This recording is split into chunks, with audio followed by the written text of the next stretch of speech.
बिस्मिल्लाहिर्रहमानिर्रहीम। सामीन, पाकिस्तान भी कितना बदनसीब मुल्क है। अपने क़याम के कुछ अरसे बाद ये दो लख्त हो जाता है और बकिया मांदा मुल्क को कभी न सियासी क़यादत मिल पाती है और ना ही ढंग की फ़ौजी। हाल ही में जनरल कमर बाजवा इरशाद फरमाते हैं कि उन्होंने पाकिस्तान पे एहसान करते हुए मुल्क दुश्मन वज़ीर आज़म इमरान खान और उसकी जमात PTI को फारिग कर दिया, बसूरत दीगर पाकिस्तान ने नहीं रहना था। ये हम सोचते हैं कि क्या हम इस पे अमल करें या इसको सच माने या इसको झूठ। कोई भी चीज़ हो उसको परखने का एक तरीका है, वो है माजी। 23 मार्च सन 1954 को अजीम लीडर पाकिस्तानी मौलवी फजल हक, जिसने कैद आज़म की मौजूदगी में करारदाद पाकिस्तान पेश की थी, उसको वजीर आला बना दिया जाता है मशरकी पाकिस्तान का।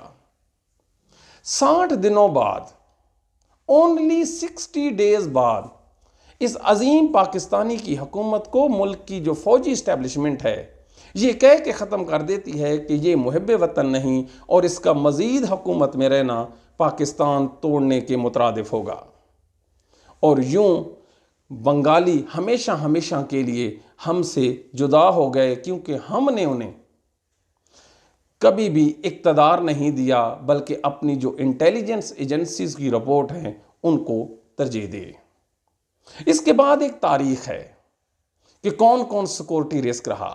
अब आप देखें, सन 2023 में इस मुल्क का वज़ीर आज़म इमरान खान अगर मुहिब वतन नहीं तो फिर उसके खिलाफ ट्रायल होना चाहिए आर्टिकल 6 का। क्यों हमारे मुल्क के फौजी सरबराह ने और हमारी एजेंसियों ने इमरान खान का ट्रायल नहीं किया? और इमरान खान का ट्रायल न करना अपनी जगह पे ये एक गद्दारी है। अगर इतनी सॉलिड एविडेंसेस थी तो फिर क्यों उसको अवाम के सामने नहीं रखा गया? अब अगर वो इस काबिल नहीं थी क्रेडिबल एविडेंस, तो फिर इमरान खान पे लाजिम हो जाता है कि वो ये ज़रूर अपने मंशूर में शामिल करे कि अगर कल कलां को वो इलेक्शन जीत के हुकूमत में आ जाता है तो वो जनरल बाजवा का ट्रायल ज़रूर करेगा। क्यों? कोई माने या ना माने, किसी न किसी मकाम पे, किसी न किसी जगह पे, किसी न किसी शख्सियत पे आके पाकिस्तान ने रुकना है। कैसे? या तो सियासतदानों में से किसी को सज़ा हो, या इस मुल्क की जो फौजी इस्टेब्लिशमेंट के जो सुरखेल हैं उनमें से किसी को किसी भी जगह पे आके सज़ा ज़रूर देनी होगी कि आप लोग इस मुल्क के साथ क्या कर रहे हैं। अगर इमरान खान इस नारे के साथ कि वो इक़्तिदार में आने के बाद जनरल बाजवा का ट्रायल करेगा, उसके रिज़ल्ट जो भी हों, लेकिन वो मुल्क और कौम के लिए एक खिदमत ज़रूर कर जाएगा कि फिर कभी कोई जर्नल अपनी रिटायरमेंट के बाद ऐसे नहीं कहेगा कि मैंने मुल्क को बचाया।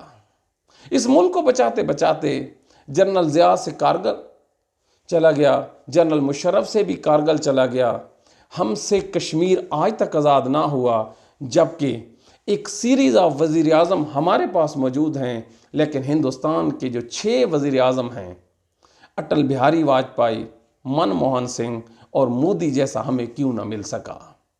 आज दुनिया हिंदुस्तान के वज़ीर आज़म के किस्से ये बयान करती है कि वो अपने मुल्क को हिंदू स्टेट बना रहे हैं, माशी पावर बना रहे हैं, G20 में शामिल हो गए हैं, लेकिन हम आज तक अपने वज़ीर आज़मों के क्या पढ़ रहे हैं? गद्दार, सिक्योरिटी रिस्क, नाअहल और इस्टेब्लिश की पैदावार। हमें खड़ा होना है, चाहे उसकी हमें अब जो भी कीमत अदा करनी पड़े। Thank you.